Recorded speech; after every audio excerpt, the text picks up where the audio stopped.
You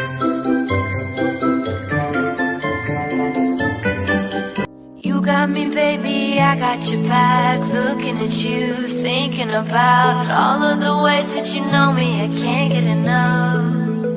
We got the future burning the past, good and the bad, making it last. We are what I want and I want what I already got. When you come through the room, I know that you know if you fall, I will be there. Let's light up like the moon. Yeah, we take it off, make it even brighter. Assalamualaikum warahmatullahi wabarakatuh. Waalaikumsalam warahmatullahi wabarakatuh. Apa kabar kalian hari ini? Alhamdulillah baik. Alhamdulillah. Sebelum memulai pembelajaran ada baiknya berdoa dulu ya. Silakan ketua kelas pimpin doanya, Nak. Berdoa mulai. Doa selesai. Ibu mau absen dulu ya. Siapa di sini yang tidak hadir hari ini? Tidak ada. Berarti nihil ya. Ya. Sebelum kita memulai pembelajaran, Ibu mau mengajak kalian dulu untuk bernyanyi pelajar Pancasila. Coba kalian silakan berdiri. Kita nyanyi sama-sama ya. Ya.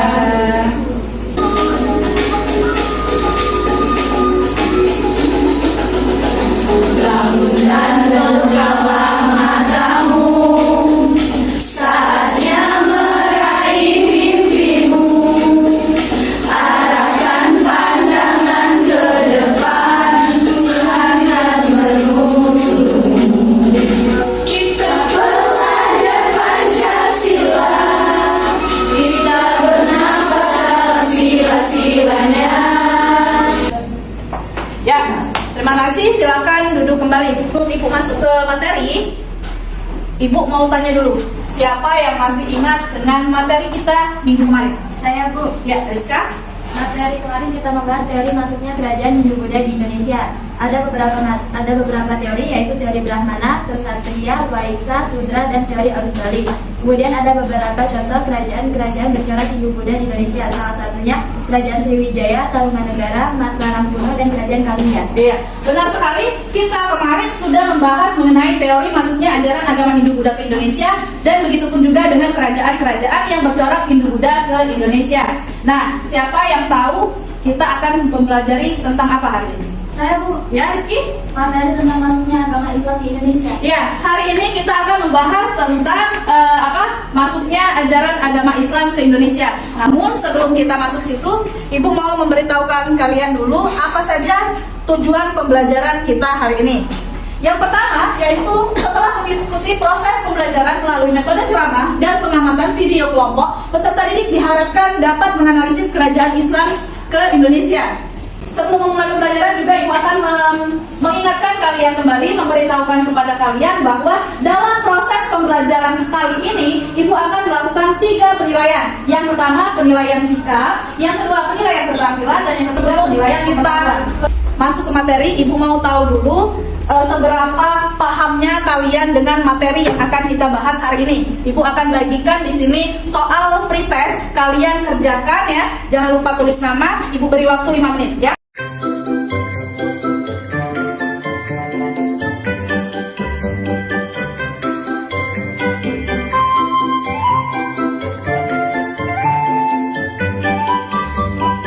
Sekarang silakan kalian perhatikan video yang akan Ibu tampilkan. Kalian amati, kalian simak materi mengenai teori masuknya agama Islam ke Indonesia ya. Bila perlu kalau ada yang penting silakan dicatat. Dalam pemerintah Cina pada zaman dinasti Tang disebutkan ada orang-orang Parsi menyerang kerajaan politik seperti yang kita pelajari pada tahun sebelumnya. Kerajaan memiliki dipimpin oleh Ratu Sima. Orang Parsi dalam cerita Cina ini ditafsirkan sebagai orang Arab. Hal yang sama betul. Ya, sudah kalian amatikan video pembelajaran yang sudah Ibu tayangkan di depan ya. Yang pertama dijelaskan dulu jalur perdagangan. di mana pada abad ke-7 Masehi Islam itu sudah masuk ke Indonesia melalui jalur perdagangan. Kenapa demikian? Karena pada 7 Masehi itu sudah banyak sekali pedagang-pedagang Islam yang berasal dari Persia, Gujarat, India, dan Arab itu melakukan perdagangan di Indonesia. Jadi sekaligus dia melakukan perdagangan, mereka juga melakukan penyebaran terhadap ajaran agama Islam. Terus yang kedua tadi melalui jalur perkawinan, pendidikan dulu ya, pendidikan atau dakwah. Jadi di sini kebetulan sekali pada masa itu masyarakat Indonesia sangat minim sekali pendidikannya. Jadi dengan mudahnya tokoh-tokoh Islam untuk memasukkan pendidikan mengenai Islam ke Indonesia. Terus yang ketiga itu melalui proses perkawinan, di mana proses perkawinan ini kita ketahui bahwa para pedagang-pedagang Islam sempat singgah ke Indonesia dan menikahi gadis-gadis asli Indonesia, sehingga gadis-gadis tersebut ikut suaminya untuk menganut ajaran agama Islam. Namun lebih tepat lagi, lebih baik lagi jika seorang pemimpin kesultanan pada saat itu menganut ajaran agama Islam, sehingga masyarakat yang di bawahnya itu akan ikut ke ajaran agama Islam yang dianut oleh pemimpinnya itu tadi. Terus yang keempat itu tadi jalur kesenian.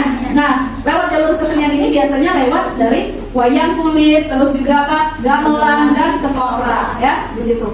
Terus juga mungkin itu saja ya yang dapat Ibu sampaikan. Mungkin ada yang ingin ditanyakan mengenai materi yang sudah kita pelajari atau kita tonton tadi? Ya, Anggun?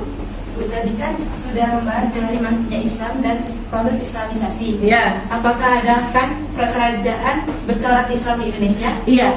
Sama halnya dengan masuknya ajaran agama Hindu ke Indonesia, Hindu Buddha. Salah satu pengaruhnya masuknya ajaran agama Hindu Buddha ke Indonesia itu kan berdirinya kerajaan-kerajaan yang bercorak Hindu Buddha di Indonesia. Sama halnya juga dengan ajaran agama Islam. Salah satu pengaruhnya yaitu munculnya berbagai macam kerajaan-kerajaan bercorak Islam di Indonesia. Ada 8 kerajaan. Yang pertama itu kerajaan dikenal sebagai kerajaan Samudra Pasai. Yang kedua itu kerajaan Malaka. Yang ketiga kerajaan Aceh. Yang keempat kerajaan Demak. Yang kelima kerajaan Mataram Islam. Yang keenam kerajaan Banten. Ketujuh kerajaan Gorontalo. Dan yang terakhir kerajaan Ternate dan Tidore. Ya. Nah, nantinya ini kedelapan kerajaan ini Ibu akan membentuk kelompok. Kemarin kan minggu kemarin Ibu sudah memberitahukan kepada kalian bahwa pembelajaran hari ini Ibu akan membentuk kelompok, dan kalian juga sudah Ibu suruh bawa laptop kan?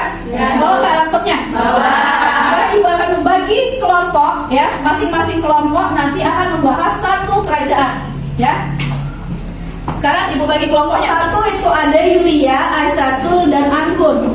Sekarang silakan duduk berdasarkan kelompok yang sudah Ibu bagi tadi.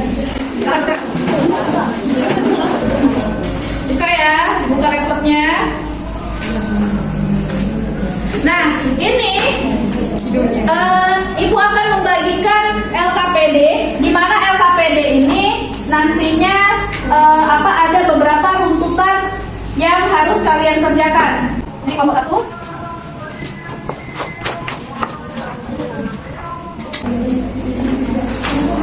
Ya, sudah ya. Sekarang silakan kalian kerjakan dulu LKPD-nya. Kalau sudah selesai, boleh kerjakan PowerPoint-nya, ya.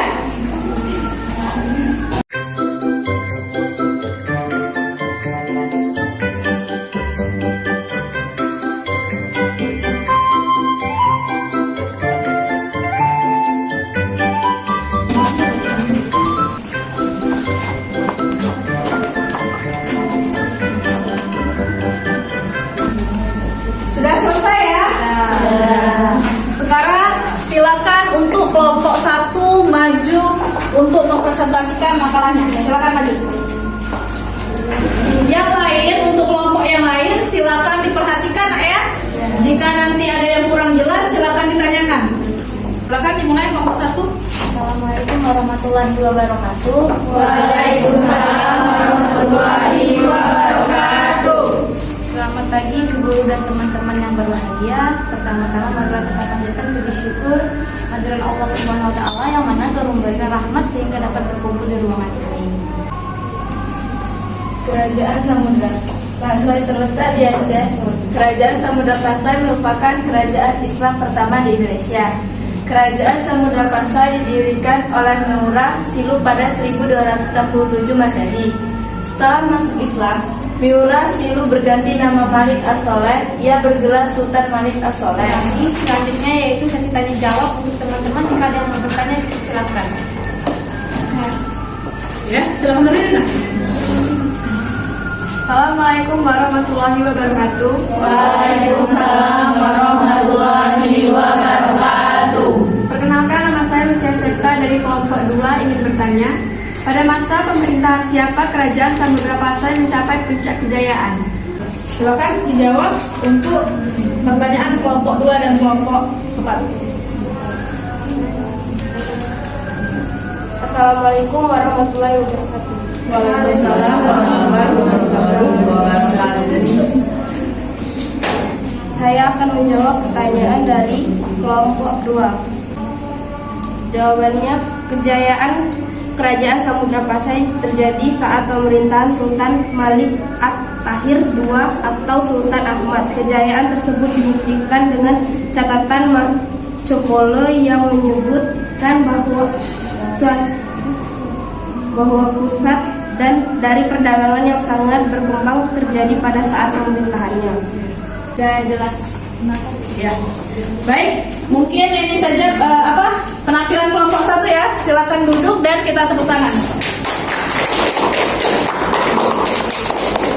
Sekian presentasi dari kami. Wassalamualaikum warahmatullahi wabarakatuh. Waalaikumsalam warahmatullahi wabarakatuh. Baik, semua kelompok sudah selesai, sudah maju. Nanti perwakilan kelompoknya silakan kumpulkan PowerPoint-nya dalam flash disk ya. Nanti kumpulkan sama Ibu ya. Nah, sekarang sebelum Ibu mengakhiri pembelajaran, Ibu mau tanya dulu, siapa yang bisa menyimpulkan pembelajaran kita hari ini? Saya, Bu. Oh ya, Rizka, silakan. Kesimpulan dari presentasi yang sudah kita diskusikan tadi bahwa ada banyak teori yang menerangkan bagaimana sejarah masuknya agama Islam di Indonesia. Hal ini dibuktikan dengan adanya kampung Arab atau pemukiman Arab di pesisir barat pantai Sumatera yang banyak dijumpai oleh para pedagang pada masa itu. Namun ada juga teori lain, misalnya teori dari India, teori Arab, teori Persia, dan teori Benggala. Proses Islamisasi yaitu melalui jalur perdagangan, perkawinan, pendidikan atau dakwah, kesenian dan penaklukan atau peperangan. Dan Kesultanan bercorak Islam yaitu Kesultanan Samudra Pasai, Kesultanan Malaka, Kesultanan Aceh, Kesultanan Demak, Kesultanan Mataram Islam, Kesultanan Banten, Kesultanan Gorontalo, dan Kesultanan Ternate Tigara di Maluku. Ya, terima kasih Rizka sudah menyimpulkan pembelajaran kita hari ini. Baik ya, sekarang Ibu mau melakukan evaluasi pembelajaran mengenai pembelajaran kita hari ini. Silakan kalian buka HP kalian. Kita akan melakukan evaluasi menggunakan aplikasi Quizzes. Silakan dimasukkan kodenya nak ya.